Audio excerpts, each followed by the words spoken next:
байна уу сонсогчдоо? Мета подкастын шинэхэн дугаарыг хүрэхэд бэлэн болсон байна. Энэхүү дугаараар бид сэтгэл зүйн зөвлөгөө заслын үйл явцыг үйлчлүүлэгч хэрхэн харж мэдэрдэг тэрхүү туршлагыг үйлчлүүлэгчийн өнцгөөс хүрэхэд бэлэн болсон байна. Өнөөдрийн дугаарт мета сэтгэл судлалын хүрээлэнгийн үйлчлүүлэгч нэгэн эрхмийг үрсэн байгаа. За сайн байна уу? Танд энэ өдрийн мэндийг хүргэе. Бидний урилгыг хүлээн авч ирсэнд маш их баярлалаа.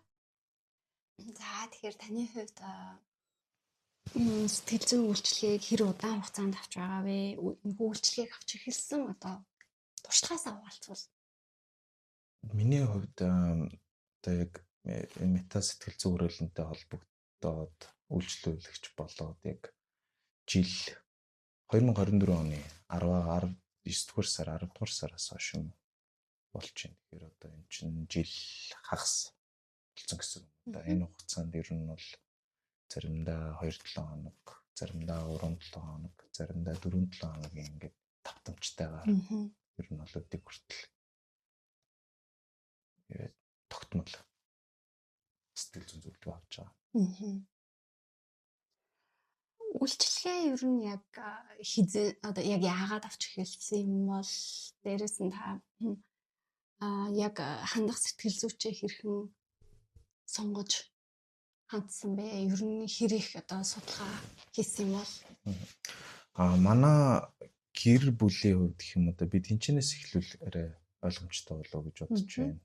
Олон жил гадаадд амьдарсан Монголд буцаж одоо нүүж ирээд бас одоо яг энэ орчны өөрчлөлт гэх юм уу тасан зохицохын байдлаас тэр тусмаа гол нь хүүхдүүд маань хэлний барьер гэж ярьдаг тий гадаадд олон жил сурсан монгол хэлэндээ муу тасан зохицох ингээл нэг юм орчин өөрчлөлтөд юу ахаар бас хүүхдүүд дээрээ анхаарах хэрэгтэй болоод тэрний дагуу манай найз санал болгосон одоо ингээ гадаадд ихтэй сургуультад үргэсэн зэрэгтэй сэтгэл зүйчд байдгаа ийшээ очиод үзвэл яасан юм бэ гэд тэгэж анх мета сэтгэл судлалын хүрээлэнг сонгож хүүхдүүдээ эхлээд эхний хэдэн сард манай хүүхдүүдэд одоо сэтгэл зүйн зөвлөгөө хэрэгтэй болсноор л холбогдож байсан л да. Тэрнээс хойш яг уу бас ялгаа байхгүй ер нь бол бид нэр насанд хүрсэн хүмүүс гэдгээрээ зүгээр л ингээл асуудлыг бүгдийг хоош нь тавиад яваад идэг. Өөрсдөө тэр болгон анзаардгүй, тоодгүй болч чинь гэж яваад идэг. Боловч гинт нөгөө нэг burnout гэж ярьдаг. Тэр юундээ хөрцөн байсныг ойлгохгүй л явж исэн. Тэгээд нэг удаа өөрсдөө яг уу одоо өөртөө ер нь нэг одоо зөвлөгөө аваад үзэхэд яах вэ? Өөрийнхөө нэг байр байдлыг мэдчихье гэдэг шалтгаанаар анх удаа бодол 24 оны түрүүн хэлсэн жил 24 оны 9 сард яг анх удаа зөвлөгөө авч ирсэн. Тэгэхээр найз нөхдийнхөө одоо зөвлөсний дагуу эхлээд хүүхдүүдтэй яг үйлчлэгээ авч эхлээд тодорхой үр дүн байсан учраас өөртөө бас нэг ороод үзье. Ямар нөхцөл байдалтай байгаа вэ гэдгийг нэг чек хийгээд үзье гэдгээр анх яг манай байгууллагыг зорж ирсэн юм байна. Та өөрийнхөө хувьд бол тийм ээ.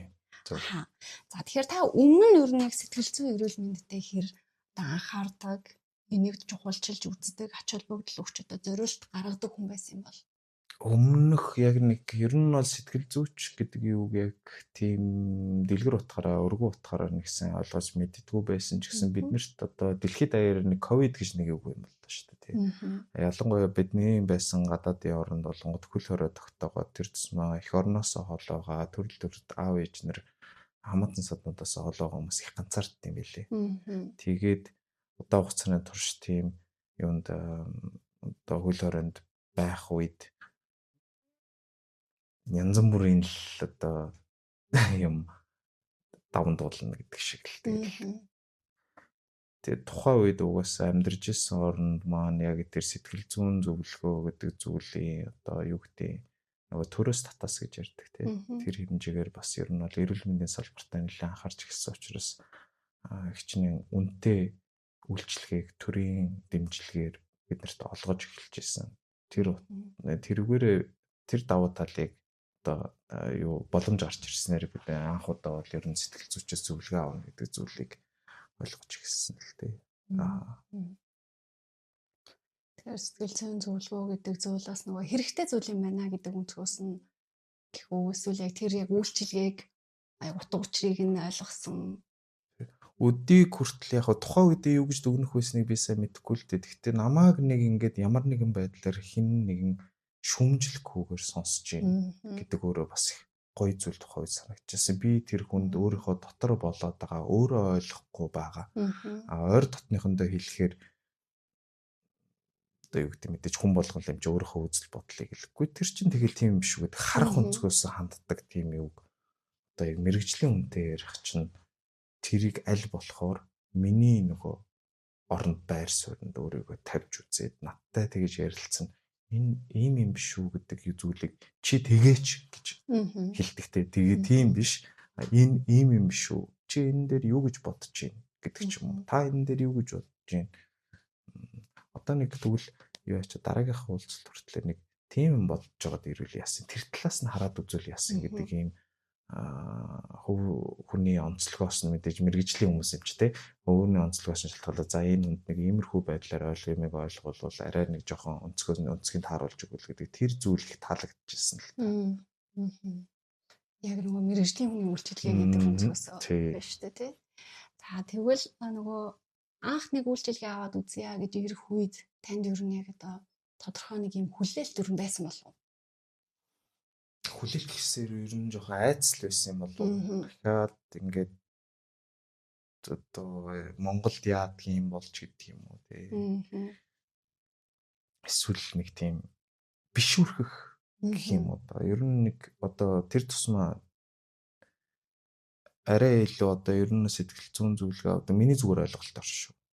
Яг нэг судалгаа модлогон дээр үндэслэсэн юм шүү. Тэгэхээр эрэгтэй хүмүүс ер нь тэр болгоно нэг одоо маскулин гэдгээр ч юм уу те нөгөө эрчүүдийн тийм нэг эр хүний нэг тийм нэг юу гэдгээр би заавал тийм байх ёстой гэж өөрсдийгөө яадаг өөрсдөө тийм өндөр стандарт шаардлага тавьдаг үүднэс гэх юм уу бас нэг ингээд сэтгэл зүйчдэр очих нэхэр одоо яадгийн тэр хүний хувьд нэг өөрөө нэг жоохон сул дорой өөртөө сул дорой санагдах гадаг юм шиг тийм нэг айц ер нь бол амар намайг ер нь жоохон хоош татчихл байсан л да анх хүүхдүүдэд очиод юу яснаас хойш тэр чи бараг ахаад хагас жилийн дараа гэхээр тэр хорн нэлээд бас бодож байгаа. За ер нь л нэг мэрэгжлийн хүнээс нэг зөвлөгөө аваад үзэхэд ганц удаа 2 удаа ч байсан зүгээр үзэхэд яадгийн тэ тэр тусмаа их хэлээрэ гэдэг би бас тэрийг бас их удаан бодсон л да өмнө нь болонгод гадаадын орнд байж байгаа тэр үед өөрийгөө тэгж их илэрхийлж чадахгүй байх юм шиг санагдаж байсан. Юун дээр яг мета сэтгэл судлалын хүрээнд надад яг сүулт яг хөдөлгсөн зүйл нь тэр л дээ. За яг ер нь өөрөө шийдээд ингээ гэдэг тэр их хэлээр нь штэ чи өөрийгөө илүү сайн тайлбарлаж чадах юм шүү. Тэр гол шүү гэсэн. Тэр хэмжээгээр би өөрөө илүү ойлгуулж чадна гэдэг найдал, итгэл, найдвартайгаар тэгээ зүгээр оролдоод үзчихэл та надаас ямар юу унах гадгаа ч гэдэг юм тийм. Олон хүчин зүйл байна л да тэрэн дээр тэгэхээр яг эр хүний хувьд бусад эрчүүд ямар байдгийг би ямар сайн мэддэг хүн болгоны дотор орж үзсэн биш. Тэгэхээр яг тэр нэг эр хүн гэдэг нэг тийм юу асуудал байгаад байх шүү байсан юм шүү. Дээрээс нь тэгээд нэг тийм айц байгаад бишүрх зүйл би тэрийг яг одоо ирэхэд явах нэг сайн тайлбарлаж чадахгүй байгаа ч гэсэн ер нь хүн болгонд л байдаг зүйл гэж бодож байна. Тэр тусмаа шийдвэд.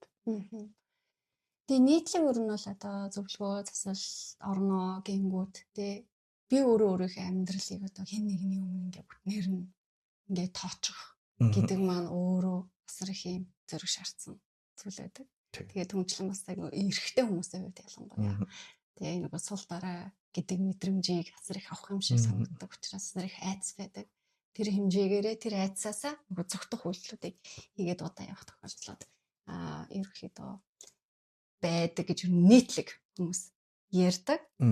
За тэгвэл сэтгэл зүйчийн өрөөнд ер нь яг юу өрөөнд юм бол? Би яг аль болохоор одоо мэдээж үйлчлэгээ авч байгаа гэдэг утгаараа энэ цаг маань ерөөхдөө бас хязгаартай гэдэг утгаараа аль болох юу явах хугацаанд яг сэтгэл зүйчийн өрөөнд орох одоо өмнөх одоо үйлчлэгээ авсан цагаас хойших дараагийнхаа цаг хүртэл аль болох өөрөө өөртөө нэг ажиглагдсан зүйлсээ ер нь жоохон бичиж тэмдэглэхийг хичээдэг. Чадвал нэг эргэж нэг өмнөх зөвлөгөөнд ярьсан зүйлсээ эргэж нэг санаа тэнчэнээс гол яг гэлээ. За би тэрэн дээрс нэг жоохон дүгнэлтээ орохыг хичээдэг л дээ. Би нэг сүүлийн юунаас хойш үйлчлэгээний цагаас хойш зөвлөгөө авсан цагаас хойш ийм юмнуудыг ажиглалаа. Надад тэгж санагдчихлаа тэр үед. Тэгээд энэ дээр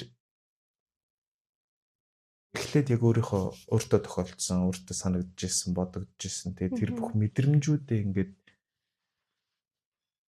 ярьсны ар дээр яг сэтгэл зүйч маань надад тэрэн дээр тэр мэдээллийг би одоо ерөөхдөө өгч шүү дээ, тий. Тэгэнгүүт эргүүлээд надад тэр мэдээлэл дээр үндэслээд өөрийнхөө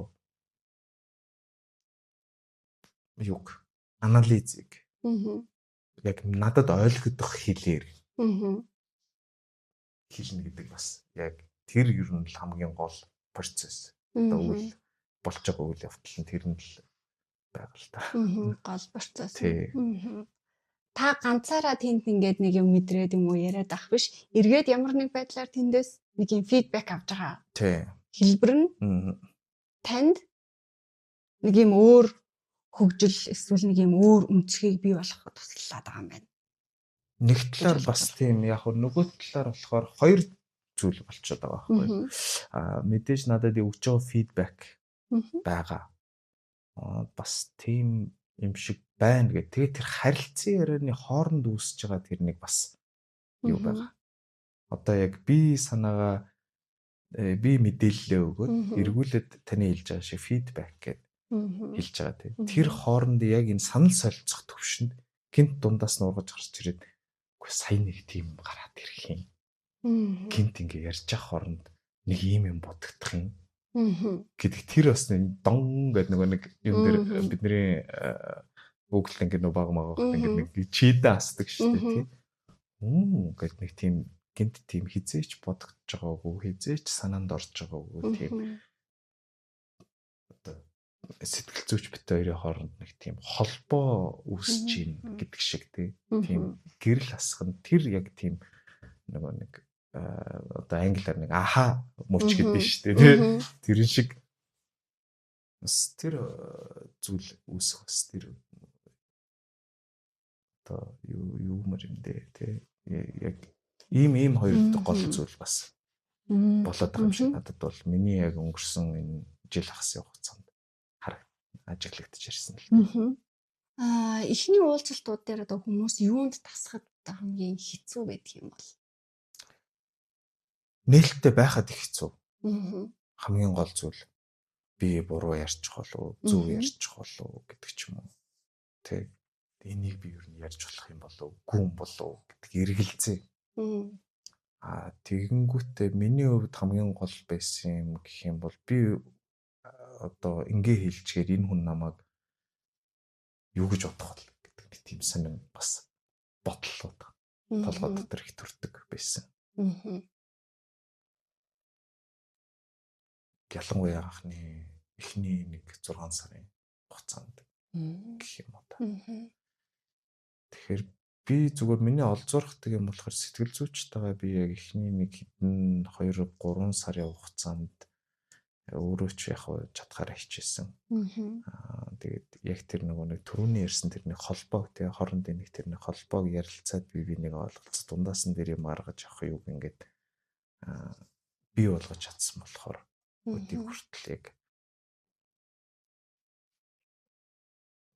одоо юу гэдэг бизнесээр бол одоо тууштай гэх юм уу юу гэх юм бэ.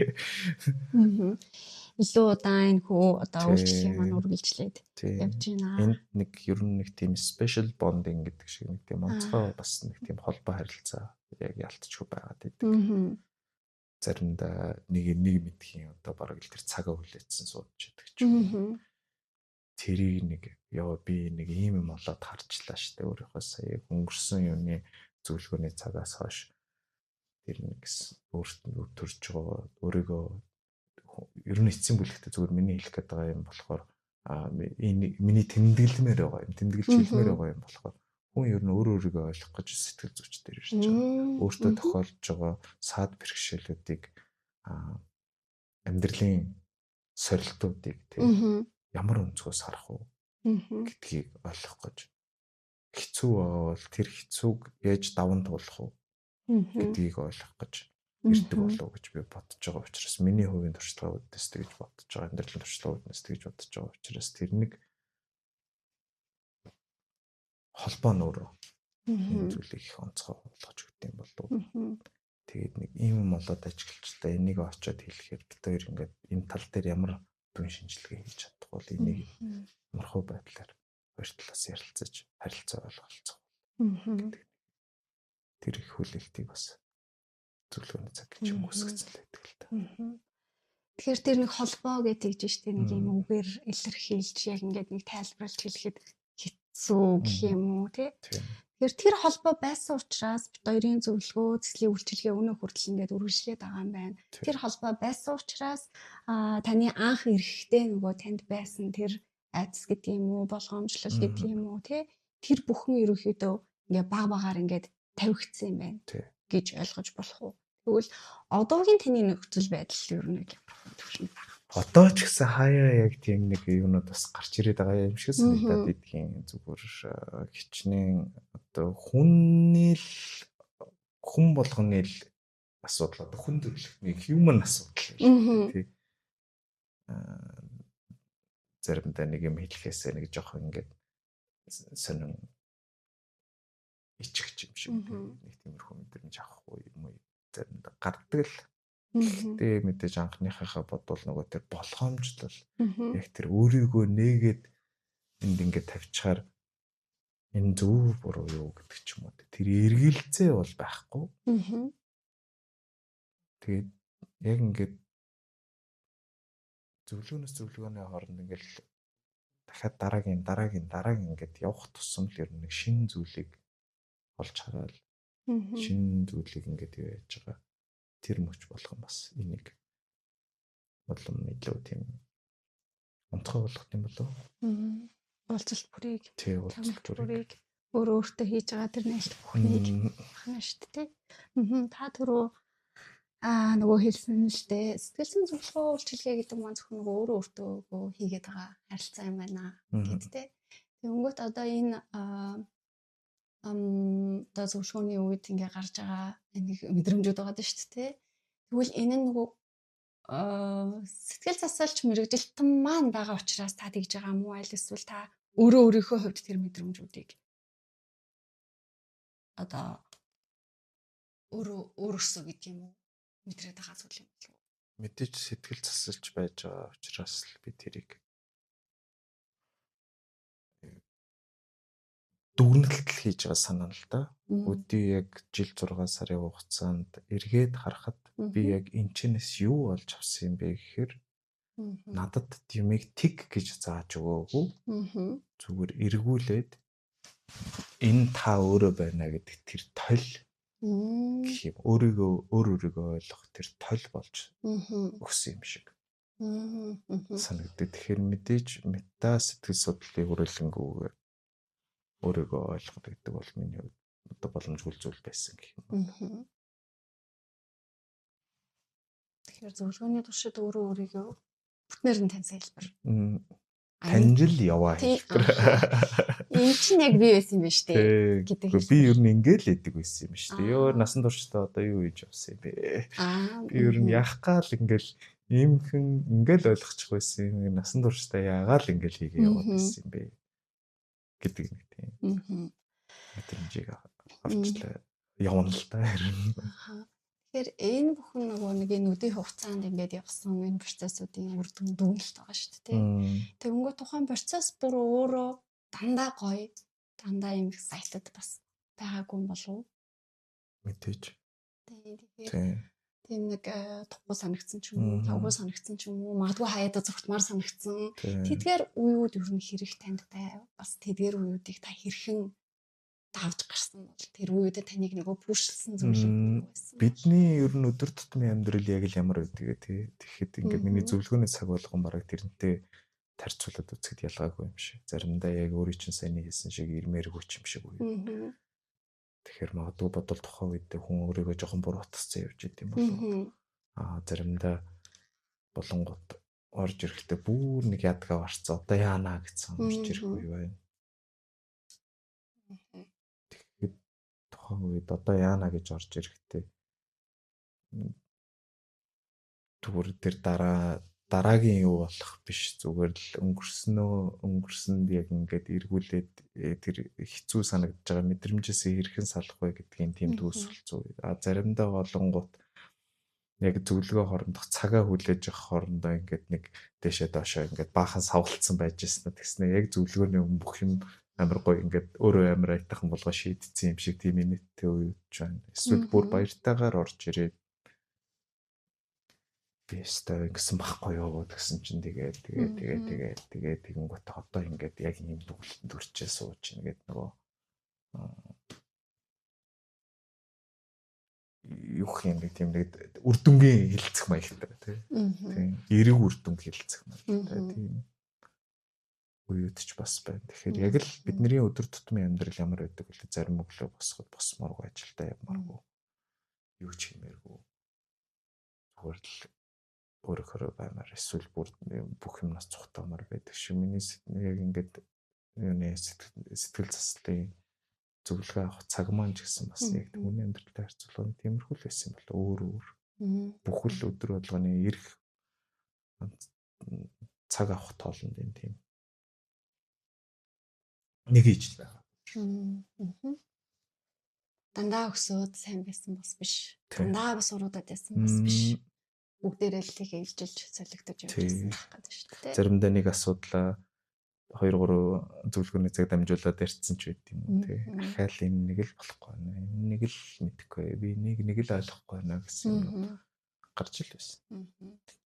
Гол нь та нөгөө тэр болгондоо тэрэндээ бас нөгөө давхар юу гэдэг дургуутсах ч юм уу, залхах ч юм уу тийм зүйл голноос үсэг байх юм шүү дээ. Гол нь тэр нэг зүйлийг ингэ мэдчих юмсан гэдэг хүсэл бас байсан учраас бид нар ер нь одоо юу гэдгийг мэдээ сэтгэл засалч дээр ирж байгаа дийлэн хүмүүсийн насны дундаж ямар байдаг юм. Миний хувьд гэхээр энэ яг нэг тийм амьдралын хэв маягаар гэх юм уу те ямар нэгэн бэрхшээл тохиолдлоо эсвэл ямар нэгэн аз жаргалтай үйл явдал тохиолдлоо гэхэд тэрэн дээр хүлээж авч байгаа зүйл бол ингээд датцсан угаасаа зүйл байгаа шүү дээ.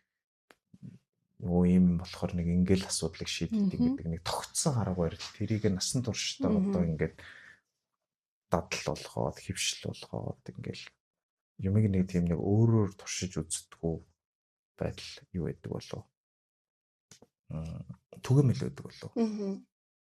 Тэгэхээр энэ бүхнээс бас салах гэж яг ингээд юмыг одоо болно гэдэг байнгын хийж татсан юм а болно гэдэг чинь бас өөрөө цаг хугацаа ордог асуудал юм болов. Одоо энгийнээр харьцуулахад одоо юу гэдгийг тамхи татдаг хүн бол тамхинаас гарах гэж нэлээ хэцүү байдаг. Тэр бүр зуршил болцсон. Ингээд хичнээн одоо тэр никотин гэдэг бодис магадгүй хүний биед ингээд нэг тийм юу үсгдэг л бах л та. Нэг тийм хамаарл үсгдэг боловч зарим хүмүүс болонгууд тамхи татхаа болчоод жил ч юм уу тэр никотины хамаарлаас гарч зүгээр л нөгөө нэг энэ хурууныхаа салаанд нэг юм барих эсвэл тэрийг зүгээр нэг сорох тэр нөгөө дадалт нь нэг орцсон байдаг та. Тэгэхээр тэр дадлаас салах гэж уус цаг хугацаа зарцуулж бид нар ч гэсэн хүн өөрсдийнхөө амьдралд ингээд 5 10 зарим магадгүй 20 жил ингээд хөгжүүлсэн зүйлийг гинт шившин зүйлээр солиод хийн гэдэг бас хэр байх вэ? Тэр нь тэгж тэр талаас нь хараад үзэхээр хэр амархан байх вэ гэдэг хэцүү л бас асуулт бол та. Тэгэхээр альва зүйл нөгөө уян хатан байдлаар нээлттэйгээр юм хүлээж авна гэдэг маань нөгөө бидний амьдралд бас нэг чухал зүйлээ гэдэг санаа. Эргээд бас нөгөө дадал гэдэг зүйл маань зуршил гэдэг зүйлээр магадгүй заавал нөгөө нэг сөрөг зүйлийг одоо илэрхийлэх шаардлагагүй. Альва нөгөө амьдралыг харж байгаа өнцөг, асуудал хандж байгаа хандлага тэр бүхэн маань ямар нэг байдлаар дадсан удаан үргэлжилсэн байдаг учраас тэрийг өөрчлөхөд удаан хугацаа хэрэгтэй байдаг. Бас тэрийг өөрчилж үзэх нь магадгүй амьдралд хэрэгтэй гэдэг санаа Тий. Яг уу сэтгэл засалч гэдэг маань юмыг болохгүй болоод засаж байгаа шүү дээ тий. Бас нэг талаар зүгээр үгийнх нь юг бодохоор тэгэхээр би ерөнхийдөө болохгүй байна. Надад яг ингээд нэг ямар нэгэн засвар хэрэгтэй байна гэсэн үднээс явж байгаа учраас одоо таны яг хэлж байгаа шиг мэдээ зуршил гэдгийг яг сайн талаас нь харж болох чиг, сайн зуршил байж болох чиг. Гэхдээ яг энэ сэтгэл заслын өрөөнд тэр тухайн цагт болж байгаа зүйлс бол мэдээж л бид нар болох юмнасаа илүү болохгүй байгаа зүйлэл илүү анхаарал хандуулж ярих болов. Амьдралынхаа мөн чанар Тий. одоо чанарыг амьдралынхаа чанарыг илүү сайжруулахын тулд. За тэгвэл таны нөгөө нэг зөвлөгөө заслын үйлчилгээ авснаас хойш та өөртөө ер нь хэрхэн ханддаг болсон юм бол өөртөө хандах тэр хандлага ер нь хэрхэн өөрчлөгдсөн юм бол Миний хувьд ер нь өөртөө их хатуу ханддаг байсан юм билээ. Ангийн ингээл чи дандаа өөрийгөө нэг тийм өөсөн бараг л дутуу унсан сэтгэл хангалуун биш өөртөө тийм ханддаг байснаа мэддэггүй л явсан юм билээ. Тэгэхээр ядаж заримдаа нэг өөрийгөө буруу зүйл хийсэнд алдсан юм аа, надад ч зүгээр л алдаа штэ гэж хараад уучлж байгаа ч юм уу. Байнга л чи ингэж болохгүй, тэгэж болохгүй, алдаж болохгүй, алдаа гаргаж болохгүй. Нэг жоохон ойлгохтойхон шүү байгаа ч гэдэг ч юм уу. Тиймэрхүү байдлаар ханддаг зүгээр шулуухан тэгэж ярилцахгүй штэ мэдээж хүн болго өөртөө тэгэж хүнтэй ярьж байгаа юм шиг хэлэхгүй ч гэсэн миний яг тэр тархин дотор болж байгаа бодлууд эргэлдэж байгаа бодлууд маань өөрөө тийм өөртөө тийм хатуу хандсан бодлууд байсан юм билээ гэдгийг ер нь сэтгэл зүйч чад тусламжтай л болж харсан.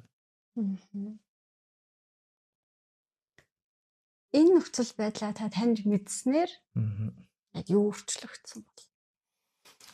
Одоо бол хамгийн гол зүйл гэх юм бол ядаж мэдээж хүний амьдрал юм чаахал асуудал бол эзэж дуусахгүй шүү дээ. Нэг нь шийдэгдчихлээ гэхэд нөгөөх нь гарч ирж л байна. Тэр тусмаа гэр бүлтэй хүмүүс гэдэг бол хүүхдүүдээс ахуулаад ажил төрлөөс ахуулаад хүүхд настай харьцуулах хүүхд насны яасан жаргалтай явсан дээ. Бидний баг хахад нэг аав ээж нар тэгж ярьдаг байсан. Тэ чам шиг буцаал хүүхд болчихсон амар гэж хэлэхээр нэг тийм юу байгаа юм шиг. Чи амар амархан амьдраад бид нарт амар хэцүү байна гэдэг би өмнөөс нь буруудаад байгаа юм шиг тийм мэдрэмж төрдөг байсан. Яг л үнэн л юм шиг байна л та. Тэгэхээр одоо бол яг асуудал яриа жоохон зөөлнөр харах гэж хичээдэг байсан. Асуудал бол хизээд л байна. Тэр бол дуусшгүй. Асуудалгүй амьдрна гэж байхгүй. Дээрэс нь байнгын жаргалтай байна гэж бол байхгүй. Гэхдээ явж тэр асуудлыг хэр том болгож харж өөртөө дарамт учруулах вэ? Дээрэс нь баяр баясгал гэдэг байгаа тэр жаргал гэдэг зүйлийг энгийн зүйлсээс жижигэн зүйлсээс ч гэсэн авч болно шүү дээ. Тэр дадлыг өөртөө яаж би бол өөртөө хэлж байгаа өгчийг чухал юм байна. Өөртөө хийж байгаа ярилцлага тэр бодол гэдэг зүйлээрээ чи өөртөө ярьж байгаа. Тэгэхээр тэрийг сөрөг ойлгоод ах юм бол өөрийнхөө талаар сөрөг бодолтой байгаад ах юм бол одоо яг над шиг тий чи гэдэг нэг юм бодолтой байгаад ах юм бол ямар ч байсан хэцүү юм байна. Тэгэхээр миний хувьд тэрийг илүү жоохон зэгцэлж сурсан юм болов. Заримдаа ядаж бүр ингээд нэг улаан цай ямар нэг юм дээр алдарч окей за одоо яах вэ. Тэгэд нэг ингээд ирээдүйд болох гэж байгаа зүйлсийг заавал одоо цаг дээр татаж биш одоо тэрийг яана гэдэг нэг санаа зовх өвч шүү дээ. Тэрийг бас цогцоо сурсан юм шиг цаг шиг ядаж болох цагт нь болъё. Яг одоо би юм дээр анхаарал хандуулах хэрэгтэй одоо цаг дээр тийм. Тэгэнгүүтээ дээрээс нь өнгөрснөөс тэр өнгөрсөн боларсан ахиж хийзээ засч чадахгүй юм гэсэн ингээд одоо цаг руу авчирч өөртөө санаа зовдөг. Ирээдүйд болох гэж байгаа болоогүй байгаа зүйлийг бас болох гэж байгаа юм шигээр төсөөлж ингэж одоо цаг дээр авчирч өөртөө тийм сэтгэлийн жоохон дарамт учруулдаг тэр зүйлээс ер нь бол ингэж сурсан юм уу. Тэгэхээр нөгөө хамгал сөрөг бүхнийг яг одоо дээр өөр дээр авчираад байгаа. Тэгээ тэрнээсээ болоод нөгөө зовоод байсан хэлбэр гэж болох уу тий. Ер нь хүмүүс өөртөө хэр зөөлөн ханддаг юм бол хүмүүсийг сайн мэдгүй. Гэхдээ ер нь бидний нэг манай нийгмийн гэх юм уу нэг тийм нийтлэг асуудал байгаа нь бид нэр ялангуяа энэ манай миллениал үеийнхэн аав ээж тэр өссөн гэр бүлийн орчин гэдэг амар тийм өндөр шаардлага стандарттай орчин байсан юм шиг. Өчигөөс чи юм ээж чадахгүй бол тэгэл угаасаа амьдрал дээр явахгүй шүү. Эсвэл чи одоо юм хийм байгаад арчаагүй ч гэдэг юм уу. Тэгээд нэг тухайн үеийн хүүхд өсөх арга барил нийтлэг арга барил юм одоо тий.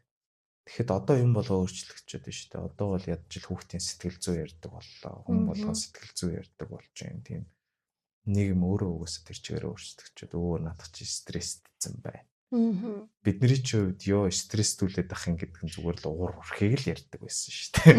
Уурал. Тий, уурал хүрхийг ярьж байгаа байхгүй. Тэр уур хаанаас ямар учраас гараад байгаа гэдэг тайлхыг оролдог яг одоогийн шиг юм байдгүй. Тэгэхэд ямар нэг юм боллоо гэхэд зүгээр л одоо нэг сталганы амтаа үзнэ үү гэхээс яасын, ийсэн гэж асуудаг, учирладаг, ярилцдаг тийм үе байгаагүй учраас тухайн үеийн зүгээр тийм нэг нийтлэг хүүхд өсөх орчинд л тийм болгоцсон байт юм болоо да. Нөгөө бүхнийг хүчээр шийддэг байсан нийгмийн одоо бүтээгдэхүүн гэж хэлж байгаа шүү дээ.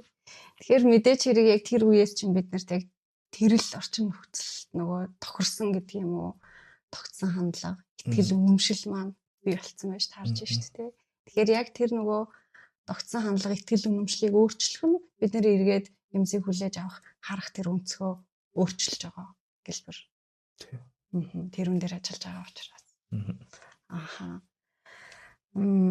Та яг энэ өөрчлөлтийг яг өөрийнхөө дотоодод одоо яг өөрөөр юу нэг яаж мэдэрч исэн бол сая бол та ярьлаа шүү дээ. Өөрөө өөртөө нөгөө ярьдаг энэ сөрөг бодлоод өөрийнхөө талаарх энэ сөрөг зүйлүүдийг бач гисэн ингэж анзаарч хардаг болсон. Эргээд тэр бүхнийг ингэж багсгадаг болсон гэдэг. Өөр одоо мэдрэмжийн хувьд өөрийгөө мэдрэх байдал ч гэдэг. Өөрийгөө мэдрэх байдал тэр тал дээр болохоор ер нь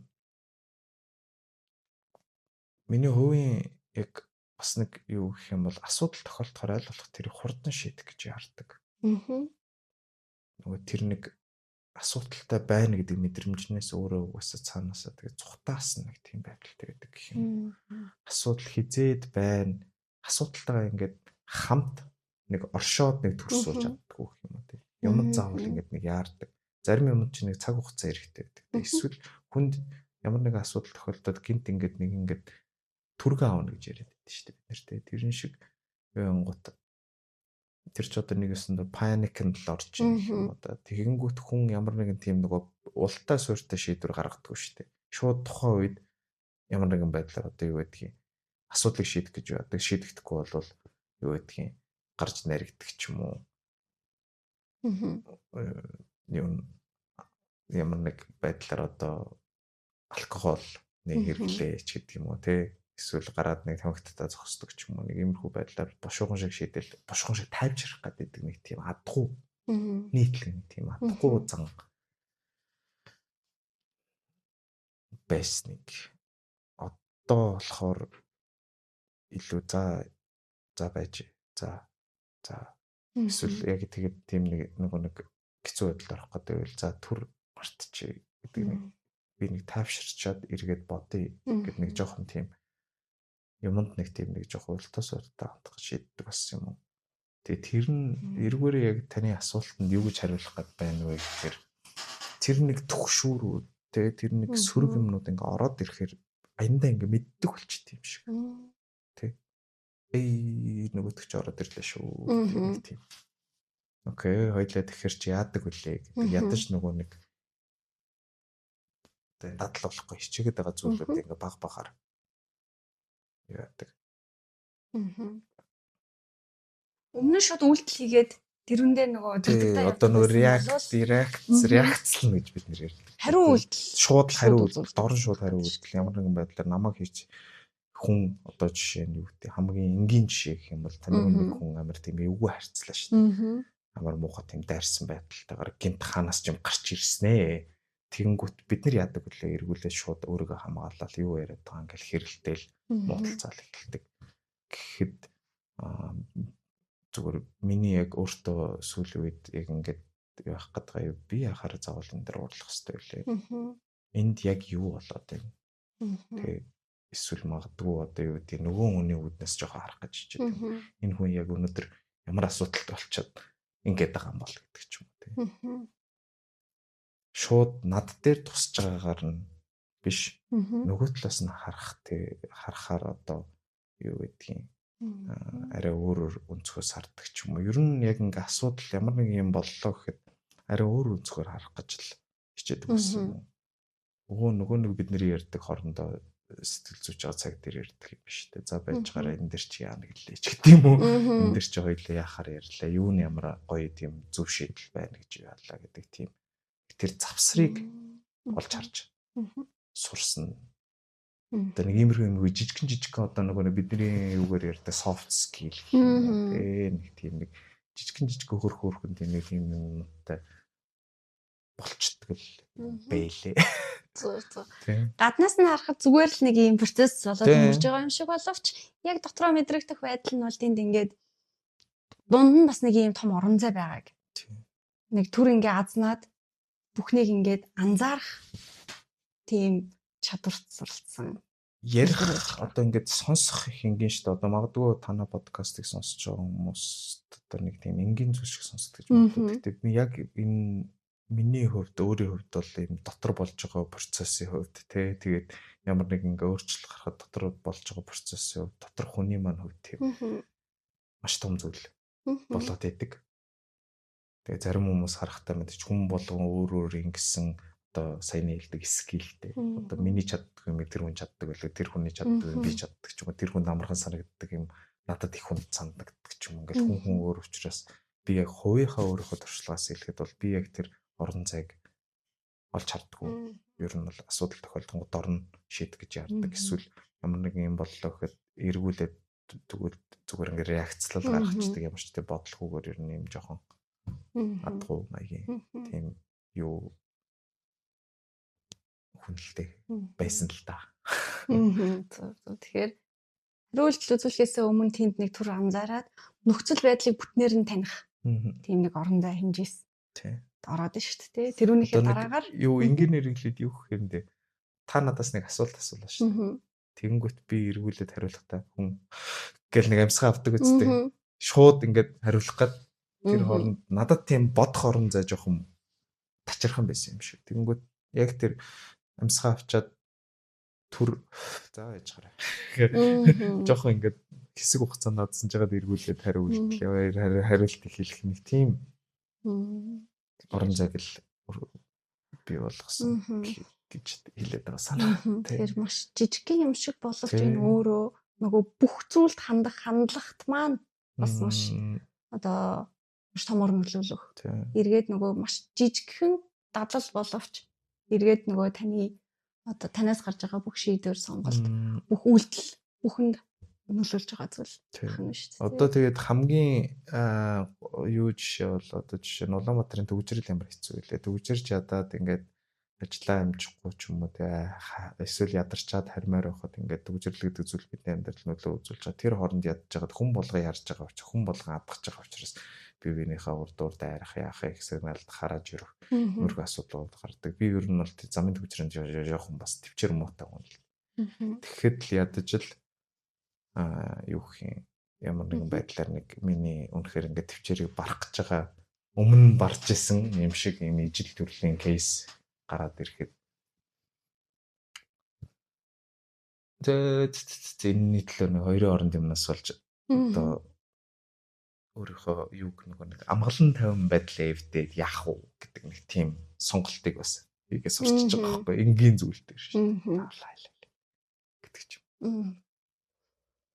Зарим зүйлийг хайж сурсан байх нь байна. Зарим тохиолдолд нөгөө амьдралын асуудалтайгаа хамт амьдарч сурсан байх нь байна. Гэх мэтчлэн маш юм олон өөрчлөлтүүдийг тавуур дээр ингэж гаргаж өдөр тутамдаа бас ингэж одоо хөвшүүлж сурж байгаа процессыг байх юм шүү дээ. Англиар нэг тийм нэг гоё хэлээд байдсан шүү дээ. Sit with your feeling. Тэгээ өөрийнхөө мэдрэмжтэй суу. Ярилц өөрийнхөө мэдрэмжтэй ярилц гэдэг. Тийм нэг энгийн зүйлсийг англиар нэг гоё тайлбарласан байдаг шиг яг л нэг тэрийг зүгээр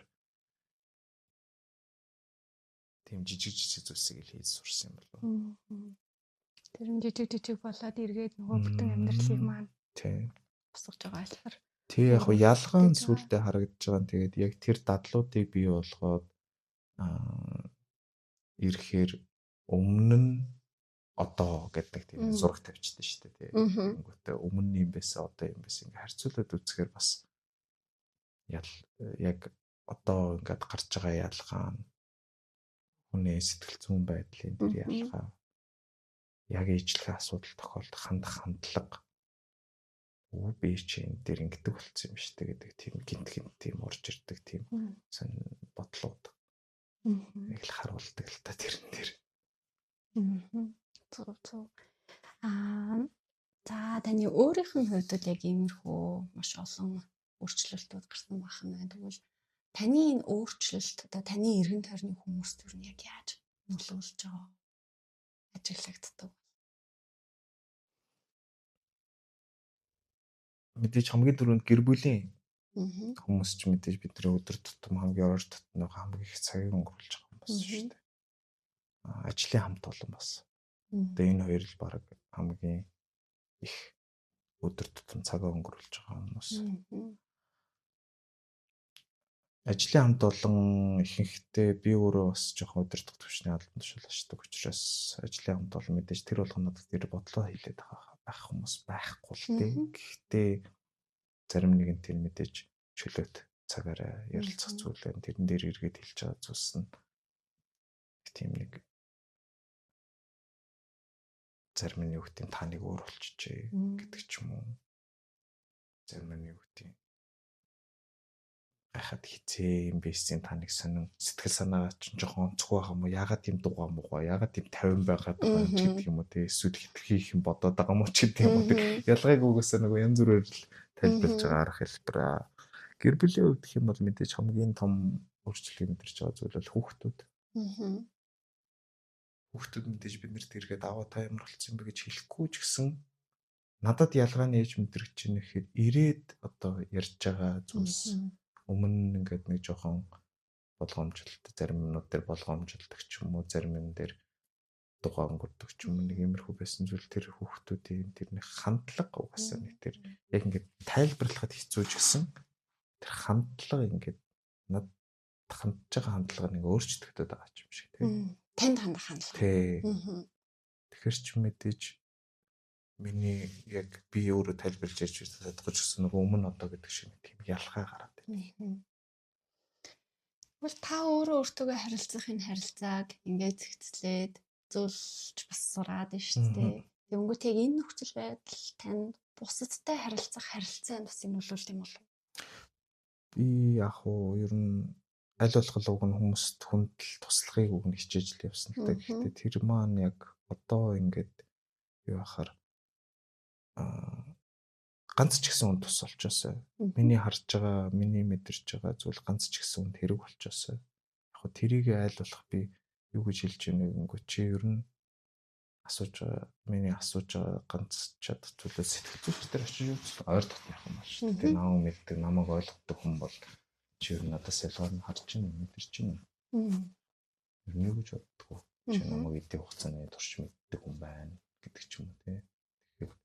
Эргээд чи ер нь жоохон сүүлийн үед одоо иймэрхүү санагдаад байгаа юм чи юу гэж бодож чи санаа бодлын сонсоод өгөн чадхаараа л мэрэгжлийн хүмүүс гэдэг чи өөр өдөө шүү дээ тийм чамд ч гэсэн хэрэг болчихсон гэдэг үгнээс бол уг нь оролцдог.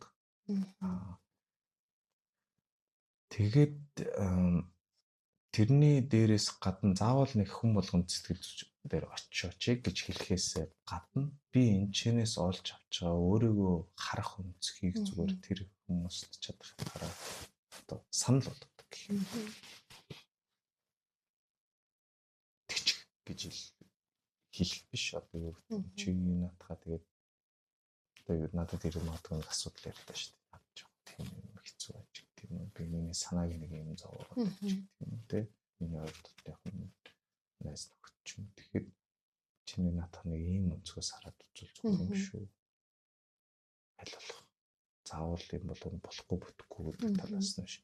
Магадгүй наатах чинь чамд ирээдүйд тий одоо ингээ хэцүү байгаа зүйл чи ирээдүйд чамд нэг ийм юу болох бий болох ч давуу тал бий болох ч юм шүү гэдэг тэр харах өнцгийг тал дээр өгнө.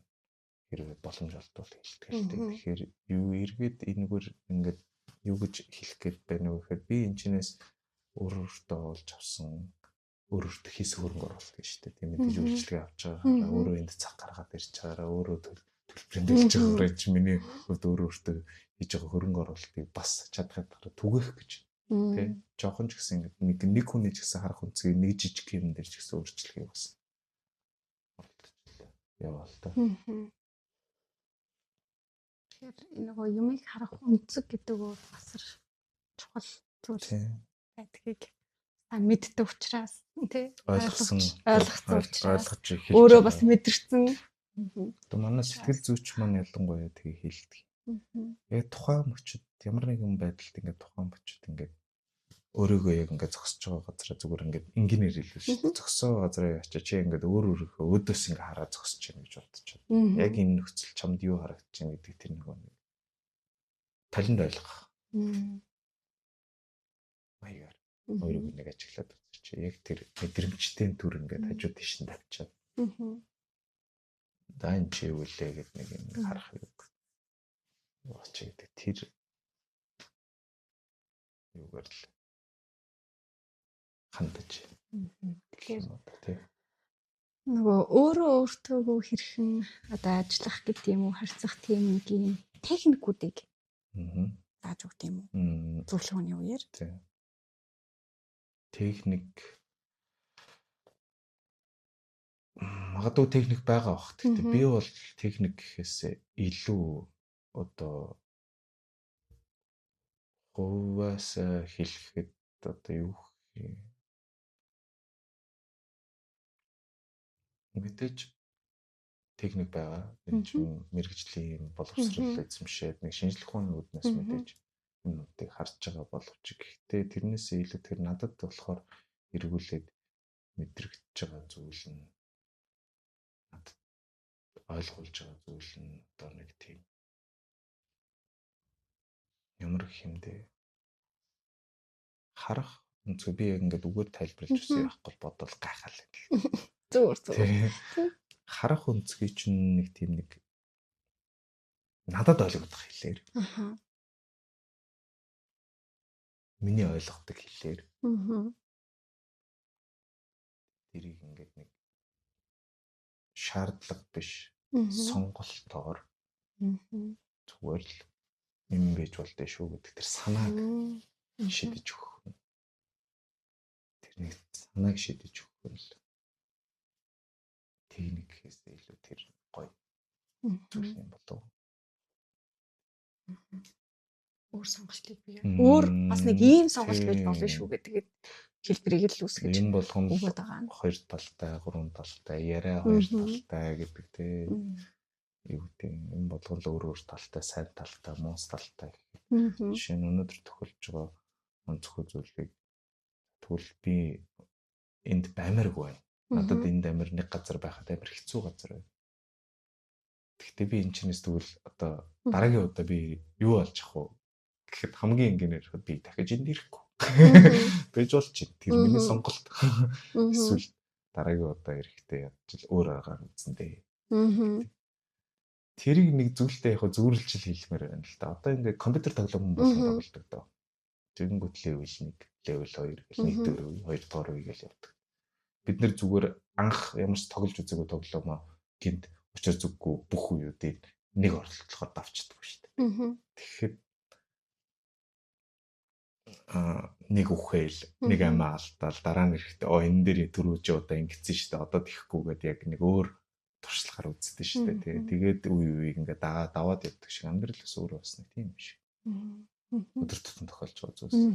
Одоо магадгүй танд өнөөдөр нэг асуудал тулгарлаа гэхэд маргааш мэдээж яг өнөөдрийнх шиг тийм байдал орохгүй гэлчихэж шүү дээ. Тийм шүү. Гой зөвлөлөө. Та түрүү бас хэлсэн шүү дээ. Нөгөө нэг ялангуяа бидний одоо ойр дотны хүмүүс дотор одоо гэр бүл болоод ажлынхан тэр зэмдээ гэр бүл дотор хүүхдүүд нэг өмнө одоо хандлага нараа ингээд нэг өөрчлөгдсөн ингээд тий. Тэгэнгүүт энийг ингээд сонсоход надад яг ингээд ямар одоо мэдрэмж төрсэн бай гэхээр та өөртөө ажиллаад ингээд өөрийнхөө хувьд ингээд нээгдэд нь шүү дээ. Ингээд нэг юм өөрийгөө одоо уучлалдаг болж гин өөртөө байх тэр нэг орон зай эрхчлөлөг олгодог болж гин. Тэнгүүд хүүхэд өөрөө нөгөө асар юм мэдрэг шүү дээ. Мэдрэс илүү тий. Тийм учраас нөгөө тэрийгтэй нь илүү мэдэрдэг учраас илүү юм нээлттэй болж эхэлдэм болов. Өөрөөр хэлэх юм бол та хэдий өөрийнхөө хувьд нөгөө нээлттэй байгаад өөрийнхөө хувьд нөгөө өөртөөгөө байж одоо сурч чадна төдий хэмжээгээр харилцаанд бас яг тэр байдлаараа нөгөө хүмүүстэй ингээд нөлөөлдөг юм шиг. Хүүхдүүдийн хувьд бол мэдээж эцэг эхчүүд бол хүүхдүүдээ аль болох сайн явуусаа гэдэг үгнээс өөрийнхөө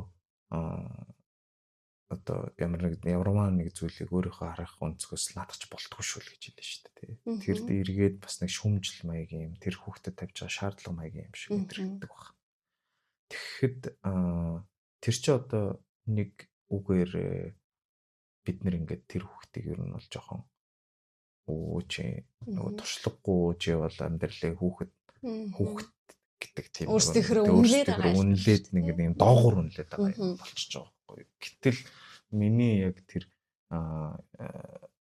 олж харсан зүйл гэх юм бол хүүхдээ тэр өөрийнх нь төвшөнд бас хүүхдэд тохиолж байгаа асуудал байгаа шүү дээ. Тэгэхээр бидний хувьд бол бид нэр аль хэдийн тулаад өнгөрсөн юм учраас тэрийг за юм сүртэй гэдэг ч юм уу тиймэрхүү байдлаар. Тэгэхээр тэр хүүхдийн асуудал өөрт нь бидний асуудал биднэрт хэцүү санагддаг шиг хүүхдийн асуудал өөрт нь тэр хүүхдийн хэмжээндээ том асуудал шүү. Анхудаа л тэр асуудалтай нэр толж байгаа учраас том асуудал, амар том санаа зовмор асуудал, амар хүүхдийг стресстүүлж. Тэгэхээр тэр нэг таны сайн хэлсэн шиг нэг хандлага нь өөрчлөгдсөн гэдэг юм дээр болохоор би яг нэг жишээ нь болохоор энэ болчиход. Би магадгүй тэр хүүхдийн түүл хүүхдүүдийнхээ асуудлыг тийм үү яасан муухай те гэт ингээд үеийнхэн юм шиг те магадгүй тэгэж яагаад хүлээж аваад энэ хүүхдтэй том адилхан том асуудал шүү дээ гэдэг байдлаар хүлээж аваад ингээд өөрийнх нь төвшөнд сонсож харилцахаар бас хандлага нь өөрчлөгдөж байгаа юм болов. Түүнээс бол яг өмнөх шиг тэгэл аюун сүртэй юм чи тэгчлээ шүү дээ. Наадах жижиг юм байна. Чи бараг л би нэг чахчих гэдэг юм уу тийм байдлаар хэлсэн бол ямар яах вэ бас сонсохгүй юм чи. Ойлгохгүй юм чи. Ойлгох таны хэлдэг мэдрэг юм чи угаасаа нөгөө ийм ярахаар угаасаа нэг тийм даа гэдгийг хүүхд өөрөө хэлж чадахгүй ч гэсэн зөв сонголоор бол мэдчихлээ байгаа шүү дээ. Нөгөө нэг юм үг байдаг шүү дээ. Та хороо ертөнцийг өөрчлөв биш. Та өөрчлөгдөхөд аяндаа нөгөө хороо ертөнц, дэлхийн ертөнц өөрчлөв. Одоо наадах чинь бас нэг миний ойлгож авч байгаа, ойлгож эхэлж байгаа юмнуудын нэг болох юм л да. Би хүрээлэн буюу орчноо өөрчлөхөөр өөртөө тохируулах нь хэр амархан бай. Эсвэл би өөртөө ажиллах нь энэ хоёрын аль нь хэр амархан бэ гэдгийг бас харж байна. Тэгэхэд би өөртөө ажиллаж байна. Тэгэхээр хүрээлэн буй орчныг өөрчлөх ямар их цаг зав нөгөө нэг нервээр гэж ярьдаг шүү дээ. Зарцуулах. Бараг нэг насны амьдрал хүрхүү гэдэг шиг юм тийм л. За тэгэхээр ярьслахаа төгсгөлт нь та яг өөртөө ажиллах нь одоо нэг эрхтэй хүмүүст гэдэг юм уу? Аль эсвэл магадгүй зөвлөгөө нэг очиод үздэг юм болов уу гэж бодсон ч гэсэн стил эргэлцсээр байгаа. Стил ямар нэг юм алхам хийж чадахгүй байгаа. Тэдгээр хүмүүст зориулж ямар зөвлөгөө өгөх вэ? мэдээж одоо эргэлзэх нь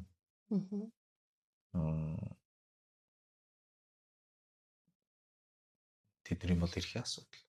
Мэдээ хүн болгон л эргэлзэж болно, яачч болно. Гэхдээ хэрвээ яг ингээд зүгээр л тэгж сэтгэл зүйчдэр очих нь хүнд хэлэхэд ч юм ярьж гэдэг юм уу, эсвэл өөрийнхөө хувьд тэгж шалт энийг ингэдэг ч юм уу тийм бодол байгаа бол тэрийгэл жоохон өрөмцгөөс хараасай л гэж хэлмээр. Аяндаа гэх юм бол болно шүү дээ. Зөвхөн тэр моостой сэтгэл зүйч тэр эр хүн юм байж тэгнэ гэж юу гэдэг гэж бодож тэр бодол таны толгойд л байгаа болохоос биш. Хүн болгоод гэж боддог. Тэгж очих нь ичгүртэй ингэж бодож байгаа бол тэр ичгүр таны толгойд л байгаа болохоос биш. Бусад хүмүүс таны шоолох. Эсвэл за шооллоо гэхэд та тэрийг л ичгүртэй гэж хүлээж авч байгаа болохоос биш. Таны өмнөөс ичээд байгаа байхгүй. Тэгэхээр энэ одоо баригдмал сэтгэлгээ болж өгвөл арай жоохон нээлттэй гарах гэж. Хэрвээ над шиг тийм баригдмал сэтгэлгээтэй явжсэн бол арай жоохон нээлттэйгээр сэтгэхийг хичээгээч.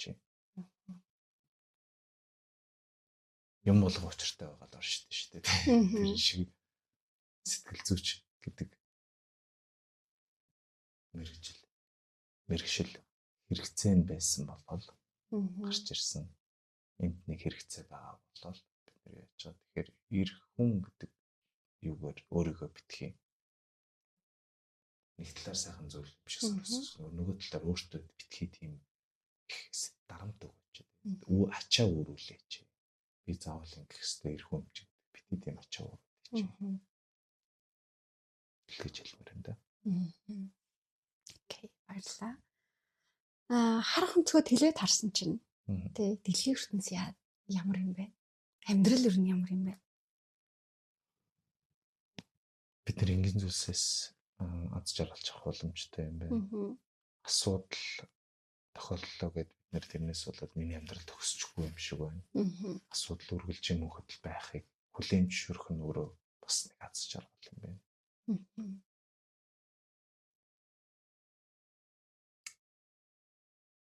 Тэгээд эцэст нь яг юу байхад бол зүгээр инженеэр явахад асуудал бол хизээ мөхөдөл байна. Хизээж арилахгүй. Хизээж асуудалгүй амьдрна гэж байхгүй. Нэг асуудал нөгөө нэг хаалга хаагдаж нөгөө хаалга нэгдэг гэдэг шиг ялгаа байхгүй. Нэг нь дарагдлаа гэхэд нэг утгын гарч иржлээ нь гол нь энэ асуудлууд хамт оршиж өөрөө амгалан тайван жаргалтайгаар оршиж сурах нь л тэр харах тэр байдлыг бий болгох нь л хамгийн зөв зүйл гэж бодож байна. Тэгэхээр нөхцөл байдлыг хүлээн зөвшөөрөөд хэрхэн түүнтэй хамт урагшлах вэ гэдэгт л суралцах. Цаг ямагт амьдралынхаа өдөр бүхэнд тахна. Дээрээс нь ер нь тэгэл хүн одоо та нэг яг миний халтмалт түрүү ингээд цухс төрдөд байлаа шүү дээ. Яг л одоо нөгөө хөрөлн боорчноо өөрчлөхөөс илүү өөрийгөө өөрчлөх гэдэг шиг. Хамгийн том асуудал бол ер нь бидний хувьд миний дүгнэлт зүгээр хүн өөрийгөө ойлгох гэдэг хамгийн том асуудал гэдэг юм. Хамгийн том чаленж буюу хамгийн том сорилт гэдэг юм байна. Өөрийгөө л ойлгох тавчаад бусд нь бол амьдрал бол арай энгийн, арай төвөг багтаагаар хараа. Явчих юм шиг. Санагдаж байна. Өөр танд миний асуугаагүй тэгээд нэмж хэлмээр байгаа зүйл байгаа болов уу? Хүмүүсээс подкастт орж орсон баярлалаа. Би ч та хэдийн урилгыг хүлээж авахдаа ер нь магадгүй нэг ч гэсэн хүн тэрэг болоосаа. Миний өгсөн та хэдийн ярилцсан энэ харилцан яриг сонсоод нэг ч гэсэн юмыг арай өөрөөр хардаг болоосаа. үүднээс урилгаж хүлээж авсан л та. Тэгэхээр ямар ч байсан мета сэтгэл зүйн хүрээлэндээ өдийг хүртэл өөртөө хөрөнгө оруулалт хийхэд манд тусалсан баярлалаа. За тийм бас бидний урилгыг хүлээж аваад маш юм гоёор хүлээж аваад оролцсонд маш их баярлалаа. Ер нь бол энэ подкастт ороод өөрийнхөө туршлагыг хуваалцсан ч тэр эргээд бас яг ийм үйлчилгээ авж байгаа ч тэр өөрөө асар их юм чухал зүйл. Тийм хүн өөрийнхөө амьдралд хөрөнгө оруулалт хийж байгаа зорилтыг гаргаж байгаа маш том зүйл.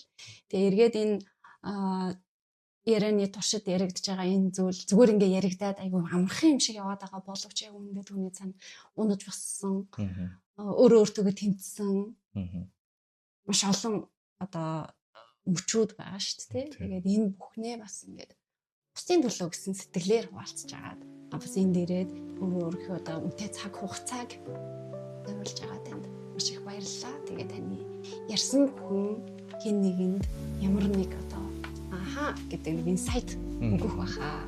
Хин нэгэн үнийг сонсоод ямар нэг алхам хийж өөртөө туслах баха гэж найдаж байна. Тэгээд баярлалаа. Дэжс баярлалаа. За бид бүхний энэхүү дугаарыг хүлээн авч сонссон сонсогч танд баярлалаа. Дараагийн дугаараараа дахин уулзъя. Баяртай.